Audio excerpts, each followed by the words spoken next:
La commission de rédaction de l'avant-projet de la Charte nationale pour la paix a rencontré ce matin le Conseil national de transition. Les deux entités échangent avant la finalisation de ce projet de charte. Franc malien, la grande expérience monétaire de notre pays, c'est l'épisode 2 de la série inédite de la semaine sur les histoires et souvenirs du Mali. Mesdames et messieurs, bonsoir. La commission de rédaction de l'avant-projet de la Charte nationale pour la paix a échangé avec le président des commissions du Conseil national de transition ce jeudi matin. Objectif, recueillir des conseils, avis et propositions des membres du CNT avant la finalisation du document. Djeneba Samaki. Pour la rédaction de l'avant-projet de la Charte nationale pour la paix et la réconciliation nationale, la commission de rédaction de cette charte a engagé des cadres d'échange avec notamment les départements ministériels et les institutions du pays. La rencontre d'aujourd'hui s'inscrit donc dans ce cadre afin de recueillir les conseils, avis et propositions des membres parlementaires avant la finalisation du document. De nombreuses contributions reflétant la diversité des points de vue et des attentes des différentes composantes de la population ont été reçues. Les questions relatives à la justice, à la cherté de vie, à l'énergie ont été évoquées. Et ce sont ces contributions que nous avons reçues sur lesquelles nous travaillons avec acharnement. Le quatrième vice-président du CNT a indiqué, au nom des membres et du président du CNT, que la charte doit énoncer des grands axes forts qui sont de nature à imposer la paix et à la maintenir. Aussi, d'instaurer une gouvernance vertueuse, lutter contre l'impunité. Travailler à réconcilier réellement les Maliens, observer rigoureusement les règles gouvernant l'état de droit, particulièrement en ce qui concerne la séparation des pouvoirs. Veiller à la présence de l'administration générale et des services sociaux de base auprès des populations. Interdire toute forme d'instrumentalisation de la religion à d'autres fins, et particulièrement aux fins politiques. Occasion pour le ministre de la Refondation de saluer la démarche du processus de rédaction de l'avant-projet de la charte. Aujourd'hui, ce que nous recherchons en termes de paix et de réconciliation va trouver justement sa réponse dans cette démarche aujourd'hui intégrée et que la Commission a pris en charge. La Charte nationale pour la paix et la réconciliation nationale est le document de référence destiné à orienter le Mali vers une paix durable. Campagne agricole. Les producteurs sont partagés entre inquiétude et espoir. Le démarrage difficile de la campagne, l'apparition des insectes et herbes nuisibles, l'inondation des cultures ainsi que la qualité des engrais sont des contraintes majeures qui risquent d'affecter les rendements selon eux. Paul Yapinguesson. Les paysans de Sang, avec des milliers d'hectares engloutis par la montée des eaux du fleuve, sont inquiets pour la campagne agricole en cours. Les pluies diluviennes continuent de faire ravage au Mali. Après de nombreux cas d'inondation, la région de Sang a vu son périmètre irrigué complètement inondé.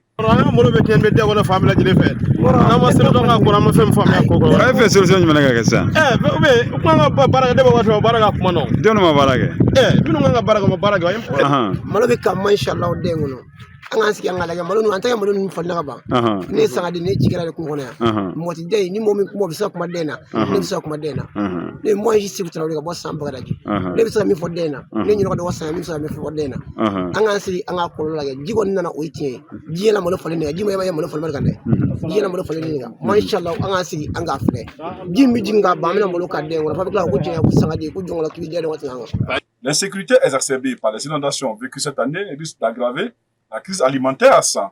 Les agriculteurs expriment déjà les craintes face à la situation.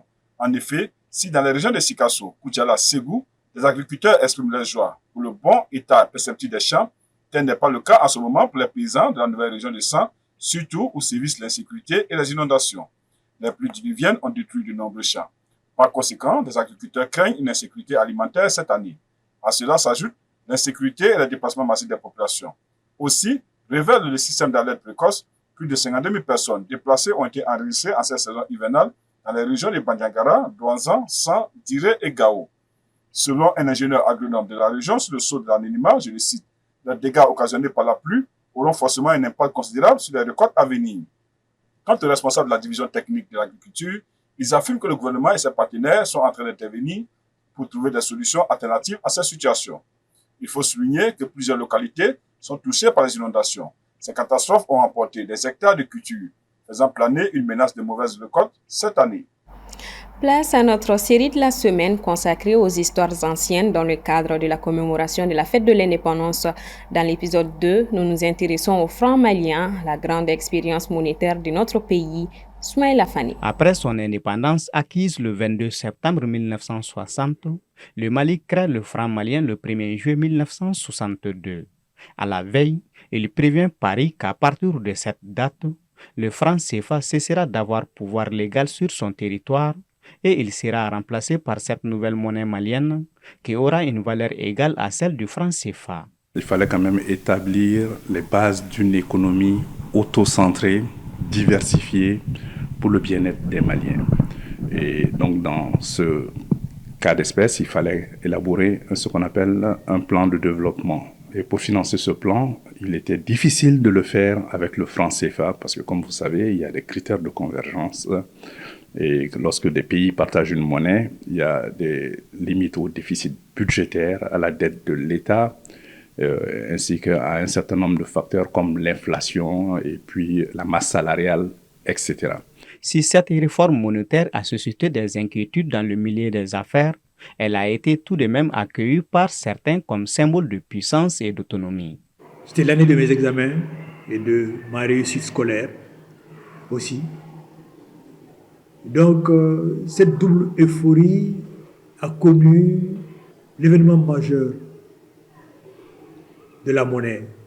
Je n'avais vraiment pas conscience de ce que ça pouvait vraiment représenter pour le Mali, notre économie, et pour la consolidation de notre souveraineté. Mais l'explication qui était couramment donnée a montré son importance et c'est à l'arrivée des billets qu'il y a eu vraiment un enthousiasme. Après la dévaluation de cette monnaie à 20% puis à 50%, dû aux difficultés que traversait le pays, le Mali a été contraint de retourner au franc CFA le 1er juillet 1984. Ce sont les avoirs extérieurs qui permettent de garantir une monnaie. Et les avoirs extérieurs, c'est-à-dire l'or qui est logé à la Banque centrale, plus les devises qui sont à la Banque centrale, constituent les avoirs officiels. Et ceux-ci doivent pouvoir garantir 3 mois d'importation à tout moment. Et nous n'avions pas d'avoir extérieur. Donc la monnaie était dépréciée et n'avait presque plus de valeur. Donc les biens et les services ont disparu.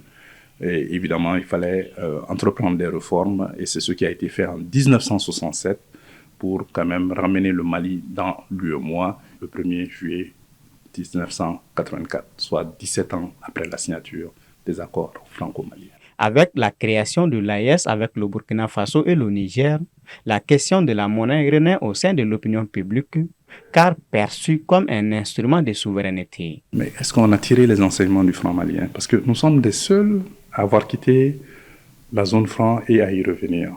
Donc nous avons une expérience unique. Parce que la monnaie, c'est de l'apanage, c'est un instrument de souveraineté, certes, mais la monnaie, ça dépend de ce que vous produisez, de ce que vous achetez et de ce que vous vendez. Et au Mali, 60% de notre production nationale, de notre produit intérieur brut, dépend de ce que nous achetons et de ce que nous vendons avec l'extérieur. Certes, des difficultés ont engendré son avènement, mais le franc malien a aussi permis d'énormes réalisations, notamment la création des sociétés et entreprises d'État, le financement de l'économie, la réforme de l'éducation et la construction des infrastructures de base. En off au Conseil des ministres hier mercredi 25 septembre, le ministre d'État, ministre de l'administration territoriale et de la décentralisation, a annoncé la dissolution des conseils communaux des communes rurales de Konsiga dans la région de Kaï, de Koula, de Baguineda-Kan et de Kambila dans la région de Koulikoro. Il précise que ces conseils communaux se caractérisent depuis un certain temps par des dysfonctionnements et des violations de la loi. C'est ainsi que ces dissolutions sont proposées à l'effet de mettre fin aux dérives constatées. Sur un tout autre plan, lors de la 79e session de l'Assemblée générale des Nations unies, le président nigérian Bola Tinubu a appelé à des réformes audacieuses au sein du Conseil de sécurité et à ce que le Nigeria et d'autres pays africains se voient accorder des sièges permanents. Aminata Djibagati. S'adressant aux dirigeants mondiaux lors du débat général de la 79e session de l'Assemblée générale des Nations unies, en cours au siège de l'ONU aux États-Unis, Tinubu a déclaré qu'il était impératif pour l'ONU de renforcer sa pertinence et sa crédibilité dans un monde en évolution rapide. Failures in good governance have hindered Africa, but broken promises, unfair treatment, and outright exploitation from abroad have also exerted a heavy toll on our ability to progress. Le Nigeria, pays le plus peuplé d'Afrique, joint sa voix à celle des pays qui demandent des sièges permanents au Conseil de sécurité de l'ONU pour l'Afrique. C'était lors de l'Assemblée générale des Nations unies ce 25 septembre à New York.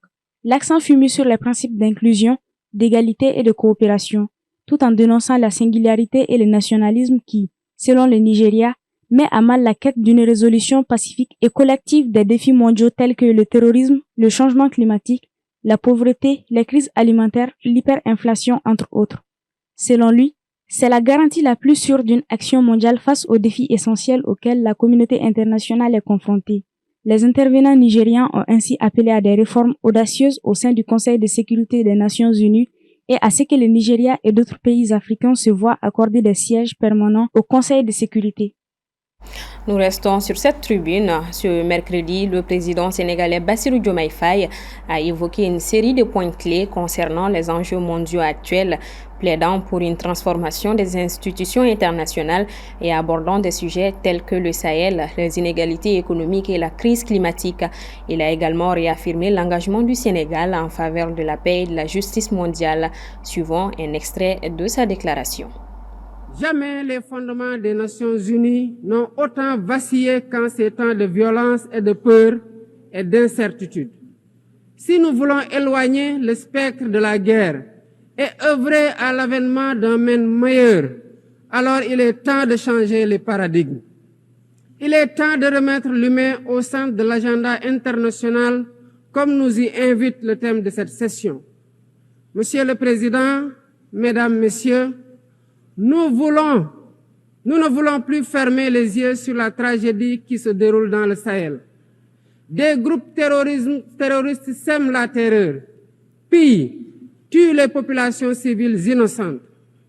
Cette région autrefois stable est désormais en proie à une violence quotidienne, tandis que les Nations unies, particulièrement le Conseil de sécurité, restent trop souvent inertes.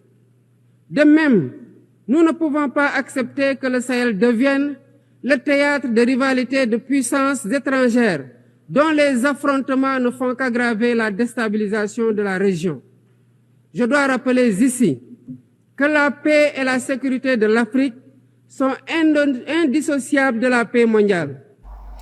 Voilà qui referme ce 1945. Merci à vous de l'avoir suivi. À demain pour une nouvelle page d'actualité. Bonsoir à tous.